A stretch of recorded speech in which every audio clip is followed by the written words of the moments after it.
It was March of the year 1944. The air above the English Channel tasted like salt and aviation fuel. The roar of Merlin engines filled the sky as waves of American bombers, hundreds of B-17s and B-24s, lumbered toward Germany. And circling above them, sleek and deadly, were the P-51 Mustangs, the fighter escorts that were supposed to protect them all the way to Berlin and back, except they couldn't. At a forward airfield in East Anglia, England, Staff Sergeant Michael Castellano stood beneath the wing of a P-51D, a grease-stained rag in one hand, a jerry can in the other. His hands were steady, even though what he was about to do violated every regulation in the Army Air Force's technical manual. His face, weathered and lined from 3 years of war, showed no hesitation, only grim determination. The problem was simple and brutal: fuel range. A P-51 Mustang, flying combat mission profile, could escort bombers about 850 miles round trip. But Berlin was over 100 miles from England. That meant American fighters had to turn back halfway, leaving the bombers defenseless for the most dangerous leg of the mission, the run over Germany, where hundreds of Luftwaffe fighters waited like wolves. Every day, dozens of B-17s were shot down. Every day, young men fell from the sky in burning metal coffins. Every day, Castellano watched the bombers limp home, shot full of holes, trailing smoke, half their crews dead or missing. And every day, he knew the solution. He'd figured it out 3 months ago. A fuel mixture modification, part standard 100-octane aviation gasoline, part water methanol injection, part a chemical additive he'd sourced from a contact in the Royal Air Force. It would increase fuel efficiency by 12%, extend range by over 100 miles, and give American fighters the reach they needed to escort bombers all the way to the target and back. But the modification was strictly forbidden. No field alterations to fuel systems, no unauthorized chemical additives, no exceptions. The manual was clear: use approved fuel only, or face court-martial. Castellano had submitted his proposal through proper channels 3 times. 3 times it had been rejected. Unproven technology. Risk of engine damage. Not approved by Wright Aeronautical Corporation. But Castellano wasn't asking for permission anymore. He unscrewed the fuel cap, lifted the jerry can, and began pouring his forbidden mixture into the P-51's tank. The liquid swirled, amber and clear, catching the morning light. Around him, other mechanics worked on other planes, oblivious. No one knew what he was doing.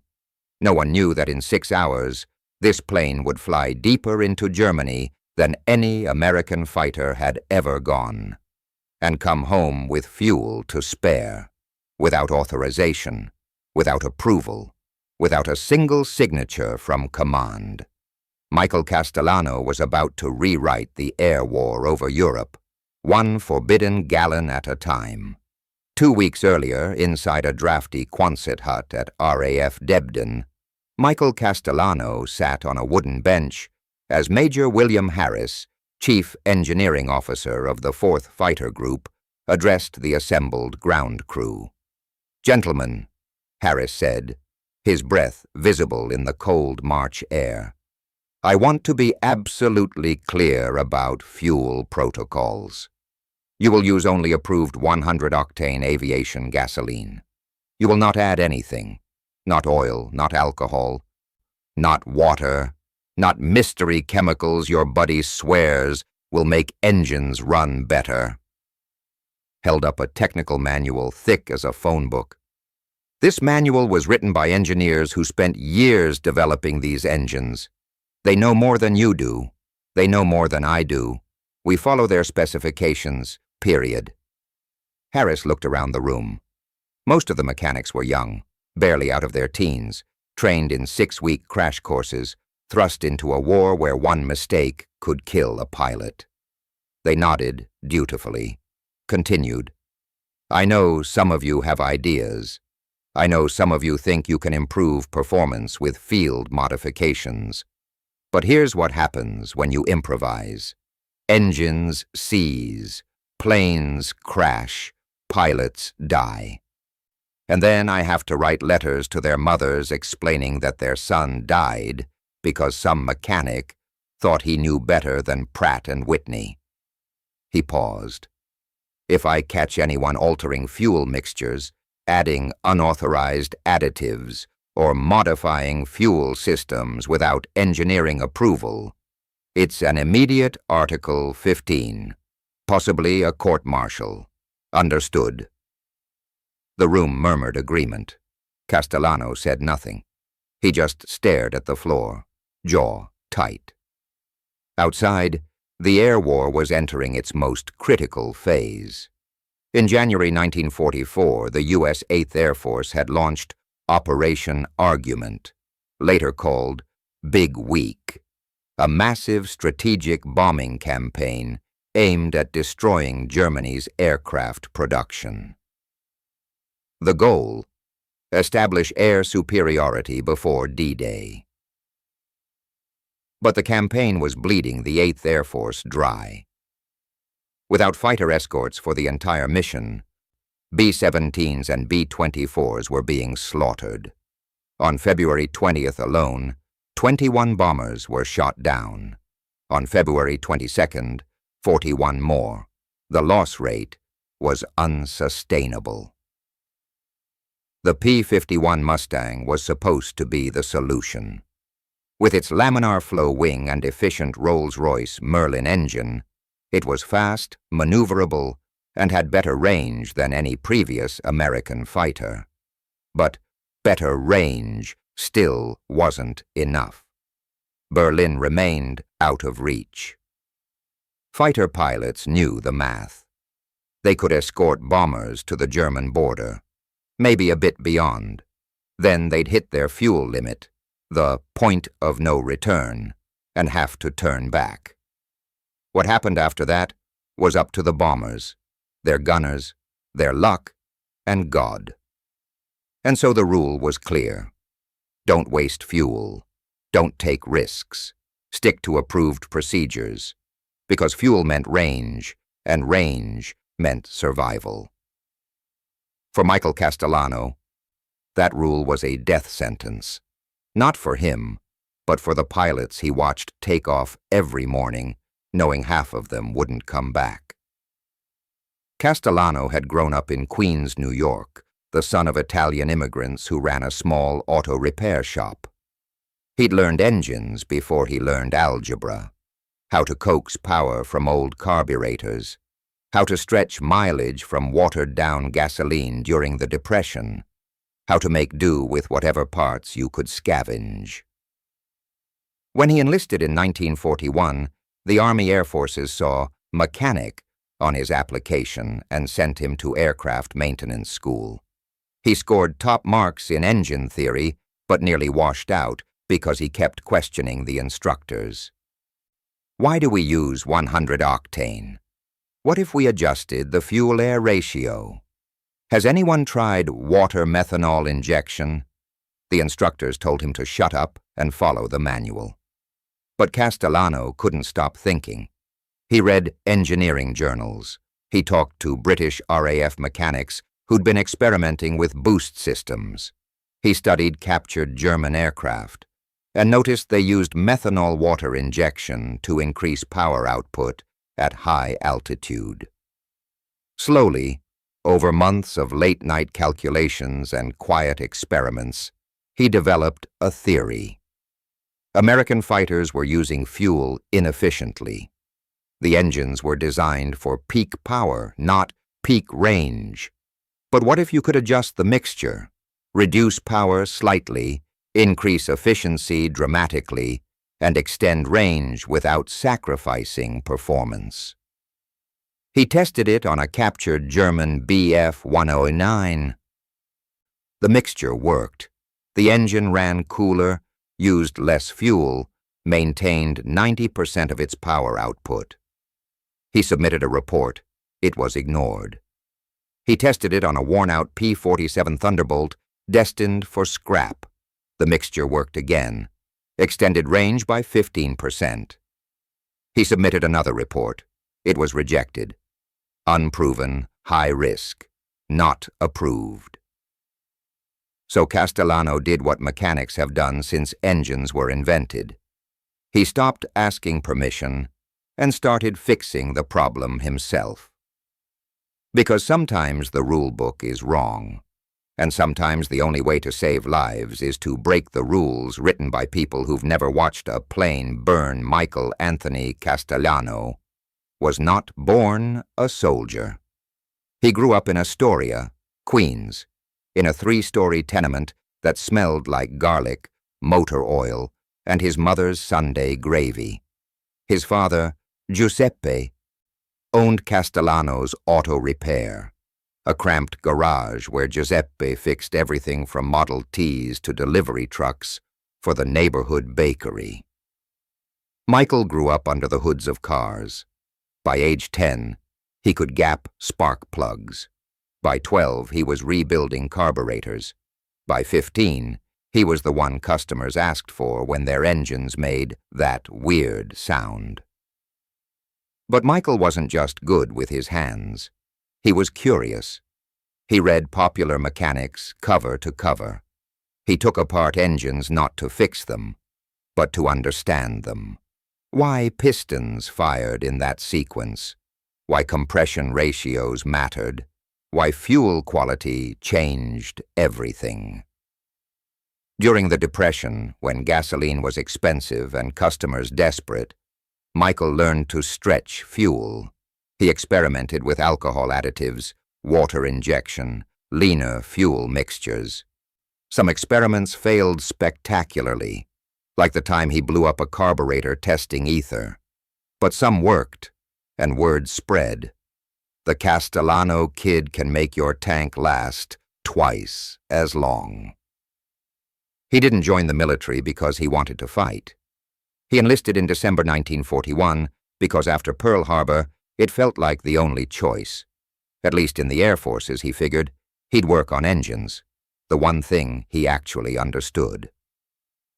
By the time Michael arrived in England in early 1943, he was 24 years old, wiry and compact, with forearms marked by burns and scars from years of wrenching on hot engines. His first assignment was the 4th Fighter Group, flying P-47 Thunderbolts out of Debden. His first week, a pilot named Lieutenant Danny Morrison came back from a mission with his engine coughing, barely running. The flight engineer said it was shot, needed a full replacement, but Michael listened to the engine, pulled a few plugs, checked the fuel filter, and found water contamination in the tank. "How the hell did you know it was water?" Morrison asked. "Sounds different," Michael said. "Water makes the engine choke. Mechanical failure makes it knock." Morrison stared. "You can hear the difference?" Michael shrugged. "Can't you?" Word spread. Pilots started requesting Castellano for their planes. He didn't just fix problems, he prevented them. He could hear a failing bearing before it seized. He could spot a fuel leak by the way the cowling smelled. But what really set him apart was his obsession with range. He kept a notebook, a battered spiral pad where he logged every mission, every plane, fuel consumption versus distance flown. He calculated averages, identified inefficiencies, tracked patterns. And what he found horrified him. P-51 Mustangs were burning fuel 8 to 12% faster than their rated specifications. Why? Because pilots flew at full combat power, high RPM, rich fuel mixture, burning through tanks in 3 hours instead of 4. They had to. Luftwaffe fighters could appear at any moment, and you needed maximum power to survive a dogfight. But that meant fuel range was even shorter than advertised. Berlin missions weren't just tight. They were impossible. Michael started experimenting. Late at night, after the flight line was quiet, he'd drain fuel from test planes, mix in additives, methanol, water, benzene derivatives he sourced from chemical supply depots. He'd run engines on test stands, measure fuel consumption, track temperature and power output.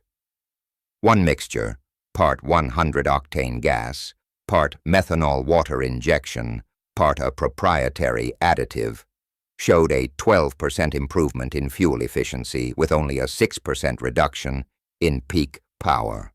For range, that was a miracle. An extra 100 miles, enough to reach Berlin. He submitted the data. Engineering Command rejected it. Insufficient testing, risk of engine damage, not approved. Michael tried 3 more times. 3 more rejections. So he stopped submitting reports and started quietly adding his mixture to selected planes. Just a little at first, 5% of the fuel load, mixed in with the standard gasoline. Not enough to cause problems, just enough to test. The planes flew, the engines ran fine, the pilots came home. And slowly, carefully, Michael Castellano began to realize something. He was better at this than the engineers who'd written the manual, because they'd designed engines in laboratories, and he'd learned engines in a queen's garage, where you fixed what was broken with whatever you had, because waiting for approval meant going hungry. What the Air Forces didn't know, what even his fellow mechanics didn't fully understand, was that Michael Castellano wasn't just following orders anymore. He was rewriting the fuel specifications for the most important fighter plane in the European theater. One forbidden jerry can at a time. On the morning of March 4th, 1944, the briefing room at RAF Debden was packed with pilots from the 4th Fighter Group. The target, Berlin, the first American daylight raid on the German capital. Colonel Donald Blakesley, the group commander, stood at the front, pointer in hand, tracing the route on a large map. "Gentlemen, this is it. 800 bombers, 300 fighters. We're going to Berlin." The room erupted. Cheers, whistles, nervous laughter. Berlin, the big one. Blakesley let them settle. "Here's the problem. Berlin is 580 miles from here. Round trip, 1,160 miles. Our P-51s have an operational range of roughly 850 miles with drop tanks." Silence. The math was obvious. They couldn't make it. "We're going anyway," Blakesley said flatly. "We'll escort as far as we can, probably to the German border, maybe a bit beyond. Then we turn back. The bombers go on alone." One pilot, Lieutenant Jack Hayes, raised his hand. "Sir, that's suicide for the bomber crews." "I know," Blakesley said, "but unless someone invents a magic fuel tank in the next 6 hours, that's the mission." The pilots filed out, grim-faced. They knew what that meant. The bombers would be slaughtered. Down on the flight line, Michael Castellano was already moving. He'd heard about the Berlin mission the night before. Rumors traveled fast on an air base, and he'd made a decision. He grabbed 4 jerry cans from the fuel depot, each filled with his forbidden mixture. He didn't ask permission, he didn't tell anyone. He just walked calmly to the hard stands where 4 P-51s were being fueled for the mission. The standard fueling crew was topping off the main tanks and drop tanks. 850 miles of fuel, maximum safe load. But Michael waited until they moved to the next plane. Then he stepped up to the first P-51, unscrewed the fuel cap, and poured in 20 gallons of his mixture. A voice behind him. "Castellano, "What the hell are you doing?" Michael turned. It was Sergeant Ed Kowalski, another mechanic, staring at the jerry can. "Fueling the plane," Michael said calmly. "That's not standard gas. What is that?" "It's a fuel efficiency booster." Kowalski's eyes went wide. "Are you insane? If Harris catches you—" "He won't. If that mixture screws up the engine, it won't." Kowalski stared at him. "How do you know?" "Because I've been testing it for 3 months. It works." Kowalski looked at the jerry can, then at Michael, then at the planes. "You're risking a court-martial." "I'm risking a court-martial," Michael agreed. "But those pilots are risking their lives. If my mixture gets them another 100 miles, maybe they make it home. If it doesn't, I take the fall." Kowalski was quiet for a long moment. Then he said, "How many planes?" "4. You need help carrying those cans?" Michael allowed himself a small smile. "Yeah, thanks." They worked quickly, quietly. 4 P-51s, 20 gallons each. The mixture blended invisibly with the standard fuel. No one noticed. No one checked. By your 600 hours, the flight line was swarming with activity. Ground crews swarmed over planes. Pilots climbed into cockpits. Engines coughed to life, one by one, until the air shook with the sound of 50 Merlin engines roaring in unison. Michael watched from the sideline as Lieutenant Danny Morrison, the pilot whose engine he'd saved months earlier, climbed into one of the 4 modified planes. Morrison didn't know his fuel was different. He just strapped in, ran his checklist, and gave the thumbs up. At 0700 hours, the fighters took off. 50 P-51s climbing into the gray English sky, forming up into flights, heading east toward Germany. Michael stood on the tarmac, hands in his pockets, watching them disappear into the clouds. Kowalski walked up beside him. "Think it'll work?" Michael didn't answer immediately. He was calculating in his head. Fuel burn rate, mission duration, distance to Berlin, reserve margin. "It should," he said finally. "If I'm right, those 4 planes will have enough fuel to escort all the way to Berlin and back. If I'm wrong—" "If you're wrong, those pilots run out of fuel over Germany and crash." "Yeah." They stood there for a long time, watching the empty sky, waiting for an answer that wouldn't come for hours. Lieutenant Danny Morrison didn't notice anything different about his P-51 during takeoff. The engine sounded normal, smooth, powerful, responsive. The climb rate was standard. The fuel gauges read full. But 2 hours into the mission, as the formation crossed into German airspace, Morrison started watching his gauges more carefully. Standard procedure: check fuel every 15 minutes, calculate range, plan your turnaround point. The math was depressing. At current burn rate, he'd hit his turnaround point in about 40 minutes, somewhere over central Germany, still 200 miles short of Berlin. The bombers would go on without fighter cover. The Luftwaffe would tear them apart. Morrison keyed his radio. "Red Flight, this is Red 3. Fuel check." His wingman, Lieutenant Bill Archer, came back. "Red 3, I'm showing 60% remaining. I'll have to turn back in about 30 minutes. Morrison glanced at his own gauge. 60%. He should have 60%. He'd burned less fuel than expected. He checked the math again. Same flight profile, same speed, same altitude, but 5% more fuel remaining.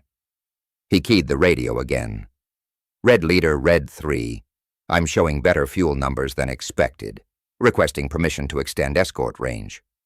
Red Leader, Colonel Blakesley himself, came back. "Red 3, clarify. Better how?" I'm showing 65% fuel remaining when I should be at 60%. I might be able to stay with the bombers longer." There was a pause. Then Blakesley. "Red 3, confirm your gauge is accurate. We've got a long way home." "Confirmed, sir. Gauge is reading steady." "All right. Stay with the formation. But if you hit 30% fuel, you turn for home. No arguments." "Understood." The mission pressed on. The bombers, massive formations of B-17s and B-24s, lumbered through flak and fighter attacks. German F-190s and Bf-109s swarmed like angry hornets. The P-51s engaged, diving and climbing, burning fuel in hard combat maneuvers. Morrison fought through 2 separate engagements. He shot down one F-190, damaged another. His engine screamed at full power, the supercharger whining, the Merlin gulping fuel. But when he checked his gauge afterward, he was still showing better numbers than he should. At the initial point, the start of the bombing run over Berlin, most of the P-51s turned back. Fuel gauges hit the critical threshold. They had to leave or they wouldn't make it home. But Morrison's gauge still showed 38% fuel, and beside him, 3 other P-51s, also showing higher than expected fuel levels, stayed with the bombers. They were the only 4 American fighters over Berlin that day. For 20 minutes, those 4 P-51s circled the bomber stream, fending off German interceptors. Morrison's fuel gauge dropped steadily, 30 feet, 32%, 30%, but slower than it should have. When the bombers finished their run and turned for home, Morrison's gauge read 28%, dangerously low, but still enough. The 4 fighters escorted the bombers all the way back across Germany, across the border, across Belgium. By the time they reached the English Channel, Morrison's fuel gauge read %. Fumes. He landed at Debden with the engine sputtering, the fuel warning lights screaming red. He shut down on the taxiway, unable to taxi back to the hard stand. When the crew chief opened the canopy, Morrison pulled off his oxygen mask and said, "I need to talk to Castellano, right now." For 12 hours, Michael Castellano expected to be arrested. He'd watched the planes return. 4 P-51s that had stayed with the bombers all the way to Berlin. 4 pilots who shouldn't have had enough fuel. 4 impossible missions. And he knew what would happen next. Investigation, questions, inspection of the fuel systems. They'd find traces of his mixture. They'd know someone had tampered with the fuel. But instead of MPs, Danny Morrison showed up at the maintenance hangar. "Castellano," Morrison said, "what did you do to my plane?" Michael set down his wrench. "What do you mean?" "My fuel. Something was different. I flew to Berlin and back. I shouldn't have had enough fuel, but I did." Michael met his eyes. "You sure your gauge wasn't broken?" "My gauge was fine, and 3 other planes had the same thing. Better fuel efficiency, extended range." Morrison stepped closer. "You modified the fuel, didn't you?" Michael didn't answer immediately. Then he said, "Yeah, I did." "How?" "Special mixture. Increases efficiency by about 12%. Extends range by 100 miles, give or take." Morrison stared. That's exactly what we need. Every plane should have that." "It's not approved." "Who cares? It works. Command cares. I violated about 6 different regulations. If they find out, I'm court-martialed." Morrison shook his head. "Not if I have anything to say about it. You just saved our asses, Castellano. That mixture needs to go into every P-51 in the 8th Air Force." But Michael knew it wasn't that simple. He'd bypassed the chain of command, violated safety protocols, risked pilots' lives on an untested modification. Even if it worked, that didn't make it legal. The next morning, Major Harris called Michael into his office. Harris sat behind his desk, holding a piece of paper. His expression was unreadable. "Sergeant Castellano," Harris said slowly, "I received a very interesting report from Lieutenant Morrison. He claims his aircraft demonstrated unusually high fuel efficiency during yesterday's Berlin mission." Michael said nothing. Harris continued, "Upon inspection, we found trace chemical compounds in his fuel system that do not match standard 100-octane specifications. Care to explain?" Michael took a breath. "Sir, I modified the fuel mixture, added methanol water injection, and a chemical efficiency booster. It increases range by approximately 100 miles. Harris set the paper down. "You modified the fuel without authorization, without testing, without approval." "Yes."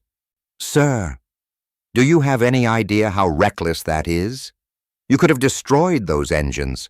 You could have killed those pilots." "Yes, sir, but I tested the mixture for 3 months. I knew it would work." Harris leaned back. "You tested it. Where?" "On salvaged engines, at night, in my off hours, without reporting it." "I reported it 3 times, sir. Engineering rejected it every time." Harris was quiet for a long moment. Then he said, "Castellano, what you did was insubordinate, dangerous, and a violation of multiple regulations." Michael nodded. "I know, sir. But it also worked. 4 planes made it to Berlin and back. That's never happened before." Harris stood up, walked to the window, looked out at the flight line. "Division Command wants to know what you did. They want the formula. They want to test it properly this time." Michael blinked. "Sir? You're not being court-martialed, Castellano. You're being promoted to technical sergeant, and you're being assigned to 8th Air Force Engineering Command to oversee implementation of your fuel mixture across all fighter groups." Michael stared. What?" Harris turned around. "Don't get me wrong. What you did was wrong. You should have followed procedure, but—" He paused. "Sometimes procedure gets people killed, and sometimes a mechanic from Queens knows more than the engineers in Ohio." He held out his hand. "Good work, Sergeant." Michael shook it, still stunned. Harris added, "But if you ever pull something like this again without telling me first, I will court-martial you myself. Clear?" "Crystal clear, sir." Within 6 weeks, Michael Castellano's fuel mixture, officially designated Extended Range Fuel Additive, M1944, was being used by every P-51 unit in the 8th Air Force. And the results were immediate and dramatic. Fighter range increased by an average of 110 miles. Bombers could be escorted all the way to targets deep inside Germany. Luftwaffe losses skyrocketed. American bomber losses dropped by 40%. By D-Day in June 1944, American fighters had achieved air superiority over Europe. And a significant part of that success was traced back to a forbidden fuel mixture created by a mechanic who refused to accept impossible. But not everyone celebrated. Wright Aeronautical Corporation, the company that built the Merlin engines under license, initially opposed the mixture. Engineers argued it wasn't properly tested, that long-term engine wear was unknown, that field modifications were inherently dangerous. A formal review was convened in July 1940. Michael was called to testify. "Sergeant Castellano," an engineer from Wright said, "you modified fuel specifications without consulting the original design team. You had no engineering degree, no formal training in fuel chemistry. What made you think you were qualified?" Michael thought about it. "I wasn't qualified, sir, but I knew engines, and I knew the mission, and I knew that pilots were dying because we didn't have the range, so I figured it out. That's not how engineering works." "No, sir, but it's how war works." The review board's conclusion, issued in August 1944, was carefully worded. While Sergeant Castellano's methodology was unconventional and violated established procedures, the extended-range fuel additive has demonstrated significant operational value and is hereby approved for continued use. In other words, it worked, but don't do it again. Michael didn't care. By that point, thousands of fighters were using his mixture, and the air war had shifted decisively in favor of the Allies. But what bothered him, what kept him awake some nights, was the math. If he'd implemented the mixture 6 months earlier, how many bombers would have survived? How many pilots would have come home? He'd submitted reports. They'd been rejected. He'd followed procedure, and men had died. So he'd broken the rules, and men had lived. And somewhere in that contradiction was a truth Michael couldn't quite articulate. Sometimes the right thing and the legal thing aren't the same. Michael Castellano never asked to be famous. After the war, he went home to Queens, took over his father's auto repair shop, and spent the next 40 years fixing cars, teaching apprentices, and quietly living his life. He married a girl named Rose from the neighborhood. They had 3 kids. He coached Little League. He never talked about the war unless someone asked directly. But the Air Force didn't forget. In 1974, the Society of Automotive Engineers invited Michael to speak at a conference on wartime innovation. He declined. They asked again. He declined again. Finally, a young engineer named Dr. Patricia Vance tracked him down at his shop in Queens. "Mr. Castellano," she said, "your fuel mixture changed the air war. We study it in engineering school, but no one knows how you figured it out. We want to understand your process." Michael wiped his hands on a rag. "What's to understand? I mixed fuel until it worked." "But how did you know what to mix?" He shrugged. "Trial and error. I read some British reports on methanol injection. I knew water could reduce engine knock. I figured if you balanced the mixture right, you could get efficiency without losing too much power." "But that's advanced thermochemistry. You had no formal training." "I had a garage and a notebook. That was enough." Dr. Vance studied him. "You saved thousands of lives. Don't you think that's significant?" Michael looked at her for a long moment. Then he said, "I fixed a problem. That's what mechanics do. We see something broken, we fix it." "But you broke the rules." "Yeah, because the rules were wrong." That answer became the title of her paper, "When the Rules Are Wrong, Field Innovation in Wartime Engineering." But Michael never read it. By then he was back under the hood of a 1972 Chevy, teaching his grandson how to adjust a carburetor, passing on the only thing that mattered to him, the knowledge that sometimes, when something's broken, you don't wait for permission to fix it. You just fix it. Michael Castellano died in 1998 at the hour of 79 in a hospital in Queens. His obituary in the local paper mentioned he'd served as an aircraft mechanic in World War II and owned Castellano's auto repair for 50 years. It didn't mention the fuel mixture. But at his funeral, 4 men in dress uniform showed up. They were Air Force engineers, active duty, who'd driven from Wright-Patterson Air Force Base in Ohio to pay respects. One of them, A colonel named Stevens placed a small glass vial on Michael's casket. Inside was a sample of amber liquid, 100-octane aviation fuel, mixed with the additives Michael had pioneered 50 years earlier. Rose Castellano asked what it was. "Ma'am," Stevens said, "your husband created something that's still used today. Modern fuel additives, the ones that let fighter jets fly thousands of miles. They all trace back to his work. We wanted to say thank you."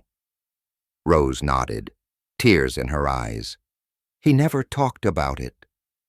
"I know," Stevens said quietly, "but we remember." Because Michael Castellano, mechanic, tinkerer, rule breaker, had reminded the military of something they sometimes forgot. Innovation doesn't always come from laboratories. Sometimes it comes from someone willing to try something no one else will. Sometimes the best solution isn't the approved solution. It's the one that works. And sometimes the saving lives means breaking the rules written by people who've never watched someone die. One man, one jerry can, one forbidden mixture, and thousands of pilots who made it home because a mechanic from Queens decided that impossible just meant not yet figured out. That's the legacy of Michael Castellano. Not medals, not glory. Just one modification that worked when it had to, where it had to, because someone refused to accept that the rules were more important than the mission. And decades later, when engineers study fuel efficiency and extended range, they're studying the work of a man who never graduated college, never got a patent, never asked for recognition. They're studying the work of a mechanic who knew one simple truth. When the mission is to save lives, and the rules say you can't, you change the rules. One forbidden gallon at a time.